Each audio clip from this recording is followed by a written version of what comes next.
السلام عليكم ورحمة الله وبركاته نحمد الله العظيم ونصلي على رسوله الكريم أما بعد அன்பான பெரியோர்களே, அல்லாஹ்வின் கிருபையால் ஃபஜ்ர் தொழுகையை தொழுதுவிட்டு குர்ஆனின் விளக்கங்களை தெரிந்து கொள்வதற்காக நாம் எல்லாம் அமர்ந்திருக்கிறோம். ரப்பு சுப்ஹானஹு வ தஆலா நம்முடைய எல்லா அமல்களையும் பரிபூர்ணமாக கபூல் செய்வானாக, ஆமீன். இன்றைய நாளை கைர் பரக்கத்துகள் நிறைந்த நாளாக, கெட்ட முடிவுகளை விட்டும் முசீபத்துகளை விட்டும் உலகத்தின் ஆபத்துகள் மனிதர்களுடைய தீங்குகளை விட்டும் பாதுகாப்பு பெற்ற நாளாக அல்லாஹ் இந்த நாளை நமக்கு அமைத்து தருவானாக, ஆமீன். அருமையானவர்களே, சூரத்துல் பலத் வஷம்சி என்கிற சூறாவுக்கு முன்னால் உள்ள சூறா. பலத் என்ற அரபி சொல்லுக்கு ஊர் என்று அர்த்தம். ஊர், நகரம் என்று அதற்கு பொருள். இந்த சூறாவுக்கு அல்லாஹ் பலது என்று பெயர் வைத்திருக்கிறார். அதாவது லா உக்ஸிமு பிஹாதல் பலது என்று தொடங்குவதால் இந்த சூறாவுக்கு பலது, நகரம். அது எந்த ஊர் என்றால் மக்கா. மக்காவிலே நபி ஸல்லல்லாஹு அலைஹி வஸல்லம் அவர்கள் வாழ்ந்து கொண்டிருந்த போது ஏராளமான இடைஞ்சல், ஏராளமான சிக்கல், சிரமம், தொந்தரவு, உயிருக்கே ஆபத்து என்கிற நிலைமை, இதுவெல்லாம் வருகிற ஆரம்ப நேரத்தில் நபி ஸல்லல்லாஹு அலைஹி வஸல்லம் அவர்களுக்கு கொஞ்சம் சஞ்சலம் ஏற்பட்டது, சிரமம் ஏற்பட்டது, மனக்கவலை ஏற்பட்டது. ஏனென்றால் தொந்தரவு கொடுக்கக்கூடிய எல்லாருமே ரசூலுல்லாவுடைய உறவுக்காரர்கள். மக்காவை சுற்றி இருக்கக்கூடியவர்கள் எல்லாம் ரசூலுல்லாவுடைய குடும்பம்தான். அப்போ அந்த குறைஷி வம்சத்தை சார்ந்த நம்முடைய குடும்பத்தார்களை நம்மை ஏற்றுக்கொள்ளாமல் இவ்வளவு தூரம் நம்மை சிரமப்படுத்தி பார்க்கிறார்களே என்றெல்லாம் சொல்லி நபி ஸல்லல்லாஹு அலைஹி வஸல்லம் அவர்களுக்கு அதிகமாக கவலை ஏற்பட்ட போது அல்லாஹ் இந்த சூறாவை இறக்கியிருக்கிறார். இந்த சூறாவில் மொத்தம் 20 ஆயத்துகள் இருக்கிறது. அல்லாஹ் சொல்கிறான், லா உக்ஸிமு பிஹாதல் பலத், மக்கா என்கிற இந்த ஊரின் மீது சத்தியமாக நான் சத்தியம் செய்கிறேன். எப்போ நான் சத்தியம் செய்கிறேன்? வ அன்த ஹில்லும் பிஹாதல் பலத், இந்த ஊரிலே நபியை நீங்கள் வாழ்கிற போது, இந்த ஊரிலே நீங்கள் வாழக்கூடிய இந்த நிலைமையில் இந்த ஊரின் மீது நான் சத்தியமாக சொல்கிறேன். வாலிதின் வமா வலது, இந்த ஊரில் வாழக்கூடிய தந்தைகள் மீதும் பிள்ளைகள் சந்ததிகளின் மீதும் சத்தியமாக நான் சொல்கிறேன். லக்கது, நிச்சயமாக, ஹலக்னல் இன்சான், மனிதர்களை நாம் படைத்திருக்கிறோம். எங்கே என்றால் ஃபீ கபதின், சிரமத்திலேயே நாம் அவர்களை என்ன செஞ்சிருக்கிறோம்? படைத்திருக்கிறோம். மனிதனுடைய வாழ்க்கை முழுக்க முழுக்க சிரமம், கஷ்டத்தால் ஆனதுதான். யாரும் உலகத்தில் பிறந்தது முதல் இறப்பு வரை எனக்கு எந்த சிரமமும் இல்லை, எந்த கஷ்டமும் இல்லை என்று யாராலும் என்ன செய்ய முடியாது, கண்டிப்பாக சொல்லிவிட முடியாது. அதைத்தான் அல்லாஹ் சொல்கிறான், ஃபீ கபதின், சிரமத்திலேயே நாம் என்ன செய்திருக்கிறோம்? மனிதர்களை படைத்திருக்கிறோம். ஒரு மனிதன் இரத்த கட்டியாக, இந்திரிய துளியாக வயிற்றுக்குள்ளே, தாயினுடைய வயிற்றுக்குள்ளே, கர்ப்பப்பைக்குள்ளே இருக்கிற போதே சிரமம்தான். அவனுக்கு சாப்பாடு அந்த இரத்தம் தான், இருப்பதற்கு ஒரு குறுகிய இடம்தான். என நினைத்தது போன்று அவன் அங்கேயும் திரும்ப முடியாது, இங்கேயும் திரும்ப முடியாது, இல்லையா? கற்பனைக்கே எட்டாத அளவுக்கு எந்த விதமான வெளிச்சமும் இல்லாமல் அந்த கர்ப்பப்பையில் இருப்பது ஒரு சிரமம். கர்ப்பப்பையை விட்டும் இந்த உலகத்திற்கு வருகிற போது ஒரு சிறிய இடைவெளியின் மூலமாகத்தான் அவன் வெளியே வருகிறான். அப்படி வெளியே வருகிற போதும் கூட மெத்த சிரமப்பட்டு, ரொம்ப சிரமப்பட்டு, தானும் சிரமம் அடைந்து தன்னை பெற்றெடுக்கக்கூடிய தாய்க்கும் ஒரு விதமான வலியையும் சிரமத்தையும் கொடுத்துத்தான் அவன் வெளியே வருகிறான். குழந்தை பருவத்தில் இருக்கிற போது அந்த மனிதன் பல நோய்களுக்கு தள்ளப்பட்டு, காய்ச்சல், தலைவலி, சளி, இருமல், இல்லையா? இப்பொழுதெல்லாம் சிறிய குழந்தைகளுக்கே பெரிய பெரிய நோய்கள் எல்லாம் வருகிறது. மருத்துவ செலவுக்கு காசு இல்லாமல் அந்த பெற்றோர்கள் எல்லாம், இல்லையா, சமூக ஊடகங்களில், ஃபேஸ்புக்குகளில் போட்டு எங்களுக்கு இத்தனை லட்சம் தேவை, இத்தனை கோடி தேவை, ஏதாவது கொடுத்து அனுப்புங்க என்று நிறைய தாய்மார்களும் பெற்றோர்களும் கேட்கக்கூடிய சூழ்நிலை. எத்தனை வயசு பிள்ளை? 3 வயசு பிள்ளை, 5 வயசு பிள்ளை, 10 வயது குழந்தை, இந்த மாதிரி சிறிய குழந்தைகளாக மனிதன் இருக்கிற போதும் அவனுக்கு சிரமம். சரி, வாலிப பருவத்தில் இருக்கிற போது உலக படிப்பை படிக்க வேண்டும், மார்க்க படிப்பை படிக்க வேண்டும், தொழ வேண்டும், நல்லது கெட்டதை பிரித்து ஆராய வேண்டும் என்கிற சிரமம். திருமணம் முடித்ததற்கு பின்னால் தாயுடைய மனதும் கோணாமல் நடக்க வேண்டும், மனைவியினுடைய மனது கோணாமல் நடக்க வேண்டும், சொந்த பந்தங்களை அனுசரித்து வாழ வேண்டும் என்கிற சம்பாதிக்க வேண்டும், சம்பாதிக்கிற இடத்தில் நிறைய சிரமங்கள் ஏற்படும், அந்த சிரமங்களை மேற்கொள்ள வேண்டும், கையாள வேண்டும் என்கிற சிரமம். முதிய பருவத்தில் இருக்கிற போது அப்பொழுதும் சிரமம்.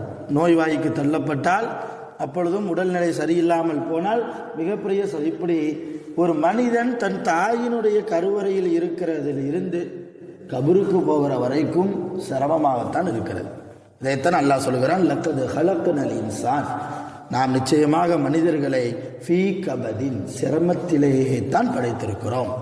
அப்போ வாழ்க்கை முழுக்க சிரமமாக இருக்கக்கூடிய இந்த மனிதன் அயஹ்சபு, அவன் நினைத்து கொண்டானா, அல்லை யக்திர அலைஹி அஹத், என் மீது யாரும் சக்தி கொள்ள முடியாது, நான் தான் பெரியவன், நான் தான் பெரிய பலசாலி, என்கிட்ட யாரும் பேசி செய்ய முடியாது, நீ என்ன சொன்னாலும் நான் அப்படித்தான் நடப்பேன் என்றெல்லாம் நினைத்து கொண்டிருக்கிறானா. யக்கூடு, அவன் சொல்லுகிறான், அஹ்லக்து, அந்த மனிதன் சொல்லுகிறான், அஹ்லக்து மாலல் உபதா, நிறைய சம்பாதிச்சேன், அதிகமாக சம்பாதிச்சேன், அதிகமாக செலவு செய்திருக்கிறேன் என்று அவன் சொல்வான். உலகத்தில் என் பிள்ளைகளுக்காக செலவு பண்ணேன், என்னுடைய மனைவிக்காக, என் தாய்க்காக, என் தந்தைக்காக, என் சகோதரனுக்காக, என் சகோதரிக்காக, இப்படியெல்லாம் அவன் செலவு பண்ணதை சொல்லி காட்டுவான்.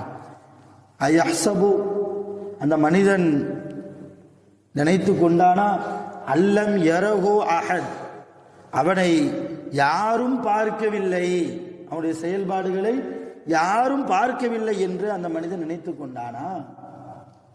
அல்லாஹ் ஒருத்தன் என்ன செஞ்சுக்கிட்டு இருக்கிறான், நம்முடைய நடவடிக்கைகளை பார்த்து கொண்டே இருக்கிறான்.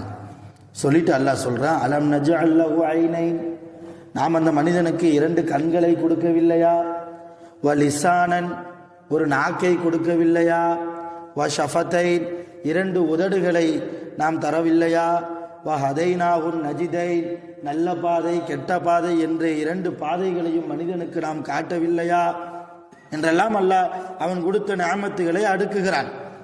அப்படி இருக்கிற போது மனிதன் தேவையில்லாமல் தம்பட்டம் அடிப்பதை விட்டுவிட்டு, நான் இவ்வளோ சம்பாதிச்சேன், இவ்வளோ வீடு கட்டினேன் இல்லையா, இத்தனை நிலங்கள் வாங்கினேன், என் பிள்ளைக்கு அதை கொடுத்துட்டேன், என் மனைவிக்காக இதை செலவு பண்ணேன் என்றெல்லாம் செலவு பண்ணுவதை விட்டுவிட்டு, சொல்லி காட்டுவதை விட்டுவிட்டு, நாம் கொடுத்த கண்களை கொண்டு, நாம் கொடுத்த நாவு உதடுகளை கொண்டு, நாம் காட்டிய நேரான பாதையின் பக்கம் அவன் நடந்து நிறைய நன்மைகளை அவன் என்ன செய்ய வேண்டும், செய்ய வேண்டும். நன்மைகளை செய்வது மிக பாரதூரமான விஷயம் இல்லையே என்கிறான் அல்லாஹ்.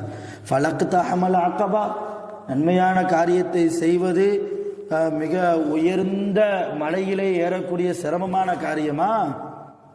வமா அதுராக்க மல் அகபா, நபியே அகபா என்றால் உங்களுக்கு தெரியுமா? அகபா என்றால் மலைக்கு ஒப்பாக அல்லாஹ் சொல்கிறான். மிகப்பெரிய மலையா நன்மை செய்கிறது, ஈஸியாக நன்மைகளை செய்வதற்கு நான் இலகுவாக்கி கொடுத்திருக்கிறேனே, நீங்க ஏன் மலை போல நினைக்கிறீங்க என்று மலை என்ற வார்த்தைக்கு அல்லாஹ் அகபா என்ற அரபி சொல்லை பயன்படுத்துகிறான். அப்போ ரசூலுல்லாஹ் பார்த்து அல்லாஹ் கேட்கிறான், வமா அதுராக்க மல் அகபா, நபி அக்கபான்னா என்னன்னு தெரியுமா? அதுதான் ஃபக்குர் அக்கபா, அடிமையை உரிமையிடுதல். அப்போ அடிமையினுடைய காலம் இருந்தது இல்லையா? அப்போ காஃபிர்களிடத்தில் ஏதாவது ஒரு அடிமை இருந்தால் அந்த அடிமைகளை விலைக்கு வாங்கி என்ன செய்கிறது, நீ இன்றிலிருந்து சுதந்திரமானவன், யாருக்கும் அடிமை கிடையாது, நீ சம்பாதிப்பதை நீயே வைத்துக் கொள்ளலாம். அடிமையினுடைய சட்டம் நிறைய இருக்குது. அதில் ஒரு சட்டம் என்னன்னா, ஒரு நபர் ஒரு எஜமானனுக்கு அடிமையாக இருக்கிறார் என்றால் அவர் சம்பாதிக்கிற, அந்த அடிமை சம்பாதிக்கிற எல்லா காசும் எஜமானுக்கு தான் போகும். இந்த அடிமை தன்னுடைய பெற்றோர்களுக்கு கொடுக்க முடியாது, தனக்கு வாழ்க்கைப்பட்ட மனைவிக்கு பிள்ளைகளுக்கெல்லாம் கொடுக்க முடியாது. அந்த எஜமானனா பார்த்து ஏதாவது கொடுத்தா தான் உண்டு. ஒரு நாளைக்கு 1000 ரூபாய் சம்பாதிச்சாலும் அந்த 1000 ரூபாய் அப்படியே எஜமான்ட்ட தான் போகும். இந்த அடிமைகளுடைய சட்டத்தில் இது ஒன்று. அப்போ ரொம்ப தன்னுடைய வாழ்வாதாரத்திற்கே கஷ்டப்படக்கூடிய அந்த அடிமைகளை விலைக்கு வாங்கி நீங்கள் அவர்களை சுதந்திரமானவர்களாக பூமியில் வாழச் செய்யுங்கள். இது மிகப்பெரிய நன்மைகளை பெற்றுத்தரக்கூடிய காரியம் ஒன்று. இரண்டாவது, இத்ஆமுன் ஃபீ யௌமின் தி மஸ்கபா, பசியோடு உணவு இல்லாமல் பசியோடு துடித்து கொண்டிருக்கிற வாடிக்கொண்டிருக்கிற ஏழைகளுக்கு நீங்கள் உணவு கொடுங்கள். இது இரண்டாவது. யதீமன் தா மக்ரபா, விரட்டப்படக்கூடிய அனாதைகளை நீங்கள் ஆதரியுங்கள். அனாதைகளை நீங்க என்ன செய்யுங்க? ஆதரியுங்கள். நாலாவது அல்லாஹ் சொல்கிறான், மிஸ்கீனன் தா மத்ரபா, ஏழை எளியவர்களுக்கு நம் வீட்டில் வரக்கூடிய மிஸ்கின்களுக்கு என்ன செய்யுங்க? நீங்க அதிகமாக தான தர்மத்தை கொடுத்து நன்மைகளை சம்பாதித்துக் கொள்ளுங்கள். சும்ம பின்பு காணமினல்லதீன ஆமனும், யார் ஈமான் கொண்டு இருக்கிறார்களோ, ஈமான் கொண்டு வதவாசௌ பிஸ் சப்ரி, பொறுமையை கொண்டும், வதவாசௌ பில் மர்ஹமா, நல்ல காரியத்தை கொண்டும் யார் ஒருவருக்கொருவர் உபதேசம் செய்வாரோ அவர்கள் உலாயிக்க அஸ்ஹாபுல் மைமனா, வலது சாராராக இருக்கிறார்கள். அது என்ன வலது சாரார்? சொல்கிறேன். வல்லதீன கஃபரு பி ஆயாத்தினா, யார் நம்முடைய அத்தாட்சிகளை எல்லாம் பொய்ப்படுத்தி மறுத்து வாழ்கிறாரோ ஹும் அஸ்ஹாபுல் மஷ்அமா, அவர்கள் எல்லாம் இடது சாராராக இருக்கிறார்கள். அந்த இடது சாரார்கள் மீது அலைஹிம் நாரும் முஸதா, கொழுந்து விட்டு எரியக்கூடிய நெருப்பு அவர்களுக்காக இருக்கிறது. யாருக்கு? இடது சாரார். அது என்ன வலது சாரார் இடது சாரார்? நபி ஸல்லல்லாஹு அலைஹி வஸல்லம் மேராஜுடைய பயணத்தின் போது ஆதம் நபியை கண்டாங்க. இப்போ ஆதம் நபிக்கு வலது பக்கத்திலும் இடது பக்கத்திலையும் சில உயிரினங்கள் இருந்தது, ரூகுகள் இருந்தது. ஆதம் நபி வலது பக்கத்தில் இருக்கக்கூடிய ரூகளை பார்த்து சிரித்தார்கள். இடது பக்கம் இருக்கக்கூடிய ரூகளை பார்த்து என்ன செஞ்சாங்க? அழுதாங்க. இப்போ ரசூல்லா காரணம் கேட்டாங்க, ஏன் வலது பக்கத்தை பார்த்து சிரிக்கிறீங்க, இடது பக்கத்தை பார்த்து அழுகிறீங்களே, என்ன காரணம்? அப்போ ஆதம் அலைஹிஸ்ஸலாம் சொன்னாங்க, இவர்கள் எல்லாம் சுவனவாசிகள். இப்போ ஆதம் நபியாக இருக்கிற நான் கியாமத் நாள் வரைக்கும் வரக்கூடிய மனிதர்கள்லாம் என்னுடைய பிள்ளைகள் தானே. அப்போ என்னுடைய பிள்ளைகள் சுவனவாசிகளாக இருக்கிறாங்கன்னு சொல்லி உங்களை பார்த்து நான் சிரிக்கிறேன். அதே நேரத்தில் இந்த சைடு இருக்கிறவங்களும் என்னுடைய பிள்ளைகள் தானே. இந்த என்னுடைய பிள்ளைகள் இடது பக்கத்தில் இருக்கிறார்கள், இவர்கள் நரகத்திற்கு போவார்கள். இதை பார்த்து இவர்களை பார்த்து நான் அழுகிறேன் என்று ஆதம் அலைஹிஸ்ஸலாம் ரசூலுல்லாஹி ஸல்லல்லாஹு அலைஹி வஸல்லம் அவர்களுக்கு விளக்கம் சொன்னதாக ரசூலுல்லாஹ்வுடைய மேராஜ் பயணத்தில் நாம் படிக்கிறோம். இன்ஷா அல்லாஹ் வரக்கூடிய மேராஜ் இரவிலும் இதை நாம் தெளிவாக சொல்வோம். அதைத்தான் அல்லாஹ் இங்கே சொல்கிறான், அதிகமாக நன்மை செஞ்சா என்ன நன்மை? அடிமை உரிமை இருக்கிறது. இந்த காலத்தில் அடிமை கிடையாது.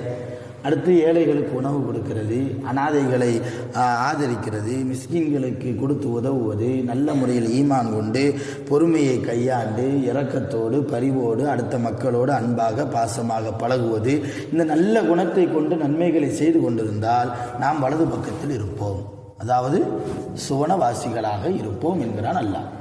இதற்கு நேர ஆப்போசிட்டாக வாழ்ந்தோம்னா நாம் இடது பக்கத்தில் இருப்போம், அதாவது நரகத்தில் இருப்போம். அல்லாஹ் பாதுகாக்க வேண்டும். அருமையான பெருமக்களே, அதனால் குர்ஆனின்படி வாழ்ந்து நிறைய தம்பட்டம் அடிக்காமல், நான் பெரியவனா நீ பெரியவனா என்கிற போட்டி பொறாமை இல்லாமல், நாம் செய்த தர்மங்களை எல்லாம் சொல்லி காட்டாமல் அல்லாஹ்வுக்காக ரசூலுக்காக நாம் வாழ்வோமே ஆனால் நிச்சயம் நமக்கு சுவனம் உண்டு. வல்ல ரஹ்மான் நம் அனைவர்களுக்கும் தௌஃபீக் செய்வானாக, நோயில்லாத வாழ்க்கையை வாழச் செய்வானாக, நிறைய நன்மைகளை செய்து வாழக்கூடிய மகத்தான பாக்கியமான வாழ்க்கையாக நம்முடைய வாழ்க்கையை அல்லாஹ் ஆக்கி அருள் புரிவானாக. ஆகிரு தஅவானா அல்ஹம்துலில்லாஹி ரப்பில் ஆலமீன். சுப்ஹானல்லாஹி வ பிஹம்திஹி, சுப்ஹானல்லாஹி வ பிஹம்திஹி, அஷ்ஹது அன் லா இலாஹா இல்லா அன்த அஸ்தக்ஃபிருக வ அத்தூபு இலைக். ஆமீன். சுப்ஹான ரப்பிக ரப்பில் இஸ்ஸத்தி அம்மா யசிஃபூன், ஸலாமுன் அலல் முர்ஸலீன், வல்ஹம்துலில்லாஹி ரப்பில் ஆலமீன். ஸல்லல்லாஹு அலா முஹம்மத் ஸல்லல்லாஹு அலைஹி வஸல்லம், ஸல்லல்லாஹு அலா முஹம்மத் ஸல்லல்லாஹு அலைஹி வஸல்லம், ஸல்லல்லாஹு அலா முஹம்மத் யா ரப்பி ஸல்லி அலைஹி வஸல்லம். ஸலாமு அலைக்கும்.